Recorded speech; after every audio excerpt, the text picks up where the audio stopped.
സുഹൃത്തുക്കളെ, സഖാവ് പിണറായി വിജയനെ സപ്പോർട്ട് ചെയ്യുന്ന സുരേഷ് ഗോപിയെ നിങ്ങൾക്ക് സങ്കല്പിക്കാൻ പറ്റുമോ? എങ്കിൽ അതിപ്പോ സംഭവിച്ചു കഴിഞ്ഞിട്ടുണ്ട്. ഒന്ന് കണ്ടോക്കി. ഒരു കമ്മീഷനെ നിയോഗിച്ചു. ആ കമ്മീഷൻ അതിന്റെ ഫൈൻഡിങ്സ് അറിയിച്ചു. ഇതിനകത്ത് എന്ത് കാലതാമസമുണ്ടായി, എന്തുകൊണ്ട് ഇത്രയും നാളും വന്നില്ല, ഇതൊന്നും ചോദിക്കേണ്ട. വന്നല്ലോ.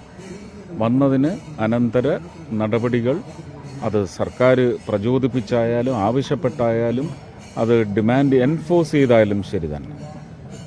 എല്ലാ സംഘടനകളും ഒത്തുചേർന്ന് ഇങ്ങനെയുള്ള കാര്യങ്ങൾ ചിലപ്പോൾ അവരുടെ തന്നെ അറിവിലെത്തുന്നത് ഇത് ഇത്രയും ആഴത്തിലുള്ള പ്രശ്നങ്ങളാണെന്ന് ഇപ്പോഴായിരിക്കും. അപ്പോൾ അതിനെ സംബന്ധിച്ച് നമ്മൾ എപ്പോഴും അങ്ങനല്ലേ. ഈ കഴിഞ്ഞ ഹേമ റിപ്പോർട്ടുമായി ബന്ധപ്പെട്ട് കൃത്യമായിട്ടും സുരേഷ് ഗോപിയോട് ചോദ്യം ചോദിക്കുന്ന സമയത്ത് അദ്ദേഹം ഇപ്പോൾ കേന്ദ്ര സഹമന്ത്രിയാണല്ലോ. അദ്ദേഹത്തോട് മാധ്യമത്തിൽ ചോദിക്കുമ്പോൾ അദ്ദേഹം പറയുന്ന ഒന്നാമത്തെ ഒരു ഉത്തരം, എത്ര താമസിച്ചാലും നമ്മുടെ മുമ്പിലേക്ക് റിപ്പോർട്ട് എത്തിയില്ലേ എന്നുള്ളതാണ്. നോക്കൂ, കൃത്യമായിട്ട് പറയുന്നുണ്ട്, നിങ്ങളുടെ മുമ്പിലേക്ക് റിപ്പോർട്ട് എത്തിയില്ലേ, എത്ര താമസിച്ചെങ്കിലും അതിന്റെ കാരണം ഇപ്പോൾ ആരും തെരഞ്ഞു പോകണ്ട. കമ്മീഷൻ അതിന്റെ ഫൈൻഡിങ്സ് അറിയിച്ചു. ഇതിനകത്ത് എന്ത് കാലതാമസമുണ്ടായി, എന്തുകൊണ്ട് ഇത്രയും നാളും വന്നില്ല, ഇതൊന്നും ചോദിക്കേണ്ട. വന്നല്ലോ എന്നാണ് സുരേഷ് ഗോപി പറയുന്നത്. അതിനർത്ഥം കൃത്യമായിട്ടും ആ റിപ്പോർട്ട് വൈകിയതിൽ സുരേഷ് ഗോപി എന്ന് പറയുന്ന നമ്മുടെ കേന്ദ്ര സഹമന്ത്രിക്ക് വലിയ വിഷമങ്ങളൊന്നുമില്ല. മറ്റൊരു സ്വാഭാവികമായിട്ടും എന്തുകൊണ്ട് നമ്മുടെ പിണറായി വിജയൻ സഖാവ്, ഇവിടുത്തെ കേരളത്തിലെ മുഖ്യമന്ത്രി ആ റിപ്പോർട്ട് വൈകിപ്പിച്ചു എന്നതിൽ അന്വേഷണം നടത്തണമെന്ന വാക്കുകളൊക്കെ ആയിരിക്കും സ്വാഭാവികമായിട്ടും അദ്ദേഹത്തിന് വായിന്ന് വരേണ്ടത്. പക്ഷേ അതൊന്നും വരുന്നില്ല എന്നതാണ്. അതുമാത്രമല്ല, ഇനി അതിന്റെ തുടർ നടപടികൾ എന്തൊക്കെ ഉണ്ടാവും എന്നൊക്കെ പറയുന്നുണ്ട്. ഇവിടെ ഒരു സിസ്റ്റം ഉണ്ട്. കൃത്യമായിട്ടും പിണറായി വിജയൻ നയിക്കുന്ന ഒരു ഗംഭീരമായ സിസ്റ്റം ഇവിടെയുണ്ട്. ആ സിസ്റ്റത്തിന്റെ ഭാഗമായിട്ട് തീർച്ചയായിട്ടും ഇതിന്റെ മേലെ അന്വേഷണം വേണമെങ്കിൽ അന്വേഷണം നടന്നിരിക്കും. അത് ഈ ഗവൺമെന്റ് നമുക്ക് വിശ്വസിക്കാം എന്ന് തന്നെയാണ് സുരേഷ് ഗോപി പറയുന്നത്. അതൊന്നും ചോദ്യം ചെയ്യാതെ വന്നല്ലോ, ഇനിയിപ്പോ നടപടി ഉണ്ടാവും. നോക്കൂ, എത്ര വ്യക്തമായിട്ടാണ് സുരേഷ് ഗോപി തന്റെ ന്യായങ്ങൾ, തനിക്ക് പറയാനുള്ള കാര്യങ്ങൾ അവിടെ വെട്ടി തുറന്ന് പറയാൻ നോക്കി. 4-5 മാസം മുമ്പ് നിങ്ങൾ മമ്മൂട്ടി എന്ന് പറയുന്ന മനുഷ്യനെ ക്രൂശിച്ചുകൊണ്ട് വേറെ ചില പവർ സെന്റേഴ്സിനെ കുറിച്ച് പറഞ്ഞില്ലേ? അതുപോലെയാണ്. അത് ശരി. ജനങ്ങൾ കണ്ടെത്തി പറയുന്ന റിപ്പോർട്ടിനൊന്നും വിലയില്ലേ? പിന്നെ തിരുത്തൽ നടപടികൾ ഉണ്ടാകും.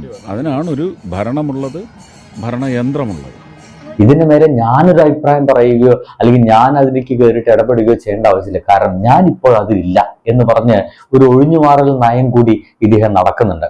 എന്റെ പണി ഇപ്പൊ അതല്ലല്ലോ, എന്റെ പണി വേറെയാണല്ലോ, എന്റെ ജോലി ഇപ്പൊ വേറെ എന്നാണ് ഇപ്പോൾ സുരേഷ് ഗോപി പറയുന്നത്. എന്തൊക്കെയായാലും അദ്ദേഹം കൂടി ഉൾപ്പെട്ട സമയത്തുള്ള ഒരു പ്രശ്നമായിരുന്നു എന്ന് അദ്ദേഹം മനസ്സിലാക്കുമെന്ന് വിചാരിക്കുന്നുണ്ട്. എന്തായാലും ആ കാലഘട്ടത്തിൽ ഉണ്ടായ ഒരു പ്രശ്നമാണ്. അതിനൊക്കെ ശേഷം ഈ അടുത്ത കാലത്താണ് അദ്ദേഹം ഇങ്ങനെ കേന്ദ്ര സഹമന്ത്രി എന്ന് പറഞ്ഞ സ്ഥലത്തേക്കൊക്കെ എത്തിയത്. അതിനു മുമ്പ് നടന്ന അദ്ദേഹം കൂടി ഉൾപ്പെട്ടിട്ടുണ്ടായിരുന്ന അമ്മ എന്ന് പറയുന്ന സംഘടനയുമായി ബന്ധപ്പെട്ടിട്ടുള്ള അല്ലെങ്കിൽ അതിലെ ചില ആളുകളുമായിട്ട് ബന്ധപ്പെട്ട പ്രശ്നങ്ങളാണ് ഇപ്പോൾ സംഭവിച്ചിരിക്കുന്നത് അറിയാം. പക്ഷേ എന്നെ അത്ഭുതപ്പെടുത്തിയത് എന്താണ് പിണറായി വിജയൻ സഖാവ് പറയുന്നത് അതേപോലെ തന്നെ അദ്ദേഹം പറഞ്ഞ വാക്കുകൾ കൃത്യമാണ്, ശരിയാണ് എന്ന് ആളുകളെ ബോധ്യപ്പെടുത്തുന്ന രീതിയിൽ തന്നെയാണല്ലോ സുരേഷ് ഗോപിയും സംസാരിക്കുന്നത്. ഇതിലാദ്യത്തെ പ്രശ്നം